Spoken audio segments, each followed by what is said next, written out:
সগরিরে বফুয়ালইরে মার্কেটে গিয়ে দে ঈদের মার্কেটিং করি পেলাই তো অনরে সতর্ক করে দে সন পকেট মারে কিভাবে ওকে মানুষের তো টেনে ফেলা আমরা চিন্তা করি সন মানুষ হত কষ্ট করি টিয়া জোগাড় করি রে বফুয়ালে মার্কেট করতে গিয়ে এসব ক্যাঙ্গারি ফেলাইতে ইতে যে খ্যাঙ্গরি রে ফর তো টিয়ালে ফেলার মানুষও বেকুম না হনো একবারে বাজি রে টিয়ালে ফেলার দে একখানা চিন্তা না করতে মানুষ কিনলে গল বাজার এসব খ্যাঙ্গরি ফরটিস করে টিয়ালে ফেলার চিন্তা করে সাইতে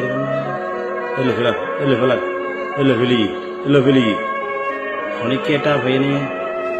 এই যে ফকট মেরে টিউন যে লইয়ে যারবই খনিকে এটা হয়ে না এ যাবে বেচারা ইয়ে হইতে না ফেললে বেচারা এখন হইতে কি দিব খতম করে হইতে খতম হওয়ার পর হইতে আর লাভ কি এই তো গিয়ে গেল ইরে এত কষ্ট করে টিয়া এসে যে বউর মা করে গেল বেচারা ও হাজারে লাভ নাই ভাই কাম করে দিই চলো গিয়ে আর কেন করি হাজি লাভ দেয়